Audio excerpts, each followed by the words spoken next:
7वें अध्याय में ज्ञान विज्ञान योग का वर्णन है। मय्या सत मना पार्थ योगम युंजन मदाश्रय असंशयम समग्रम माम यथा ज्ञास्यसि तथा।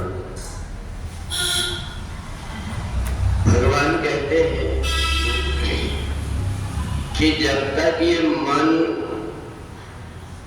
संसार में लगा रहता है तब तक परमात्मा का ठीक ठीक ज्ञान नहीं हो पाता, और इसलिए व्यक्ति की बुद्धि भ्रमित हो जाती है, क्योंकि वो संसार में ज्यादा मन लगा रहता है और परमात्मा की तरफ कम उसका मन रहता है।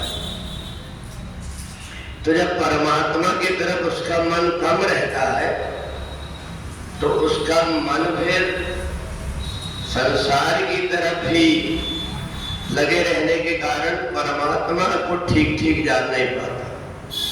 और इसलिए योग के द्वारा, साधना के द्वारा हमें अपने मन को परमात्मा में लगाना पड़ता है, और मन जब परमात्मा की तरफ लगने लगता है तो परमात्मा की विभूति का भी ज्ञान हो जाता है, परमात्मा के स्वरूप का भी ज्ञान हो जाता है।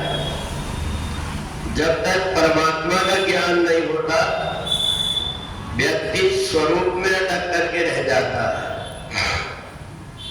हमें परमात्मा की जितने भी अभी तक मूर्ति देखे हुए हैं, चित्र देखे हुए हैं, ये सब कल्पना से बनाए हुए। किसी ने परमात्मा की कल्पना करके बनाया है, वास्तव में परमात्मा को उसने देखा नहीं, कल्पना से अपनी बनाया। और व्यक्ति ने जब कल्पना से बनाया तो फिर वो परमात्मा का वास्तविक रूप नहीं हो सकता। तो इसलिए परमात्मा का अगर वास्तविक रूप हमें जानना है तो योग के द्वारा, ध्यान के द्वारा, साधना के द्वारा ही हम जान सकते हैं। हम सोचे कि भगवान हमको जैसा हमने फोटो देखे वैसे रूप में दिख जाए, तो ऐसा नहीं हो पाता। वो इसलिए नहीं हो पाता कि किसी ने कल्पना करके जो परमात्मा का स्वरूप बनाया है, परमात्मा का कभी कोई स्वरूप होता है, कभी कोई स्वरूप। और इसलिए वेदों में परमात्मा को निर्गुण निराकार कहा गया है, और वो निर्गुण निराकार परमात्मा कब कैसा रूप धारण करके आएगा इसकी कोई भी गारंटी नहीं दे सकता। और इसलिए परमात्मा का चिंतन करने वाला, परमात्मा को ध्यान करने वाला व्यक्ति परमात्मा को ठीक ठीक समझ जाता है। जितने भी प्रकार के विवाद है वो सब अज्ञानता के कारण हो रहे हैं।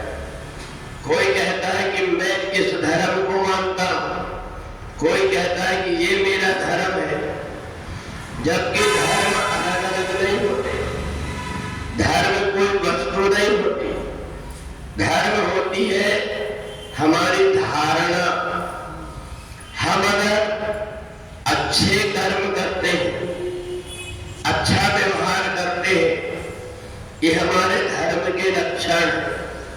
हमने इसको अलग अलग ढंग से मान लिया, ये मेरे भगवान है, ये तेरे भगवान है। जितना भी विवाद होता है वो सब अज्ञान के कारण होता है। परमात्मा अलग अलग मेरे और तेरे हो ही नहीं सकते। परमात्मा तो सबके है, और परमात्मा का जो स्वरूप, जो कल्पना, जो मूर्ति तुम अपने आपको कहते हो कि यही परमात्मा सबसे श्रेष्ठ है, दूसरों के श्रेष्ठ नहीं है, वो व्यक्ति अज्ञानी, उसको ये ज्ञान नहीं है कि परमात्मा इतना छोटा नहीं, इतनी छोटी बुद्धि से परमात्मा को हम जान नहीं पाते। इसलिए भगवान ने कहा कि मय्या सत मनः जब तक ये मन परमात्मा में आसक्त न हो जाए, परमात्मा को खोजने की कोशिश न करने लगे, और परमात्मा को खोजने के लिए जब वो गहराई में पहुंचता है, तब परमात्मा की जो अनुभूति होती है वो न वाणी के द्वारा बताई जा सकती है और न ही आंखों के द्वारा देखी जाती है। केवल वो अनुभव हो सकता है, और अनुभव ही इंद्रियों से परे होता है। इसलिए परमात्मा का जो स्वरूप है, उस स्वरूप को न जान करके व्यक्ति अज्ञान में भटक करके और विवाद करते रहता है।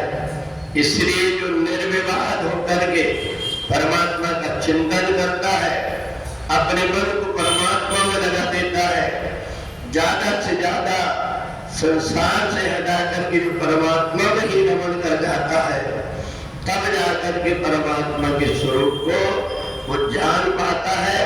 और जानते सब प्रकार का भ्रम, जैसे रात्रि के अंत होने पर दिन का प्रकाश हो जाता है, ऐसा ही जब परमात्मा का ज्ञान हो जाता है तो व्यक्ति के सब प्रकार के भ्रम दूर होकर के मेरा और तेरा सबसे हट करके तो परमात्मा में अनंत रूप से उन्हीं में ही लग करके धारणा करते हुए परम आनंद में ही गोता लगाने लगता है। बोले वृंदावन बिहारी लाल।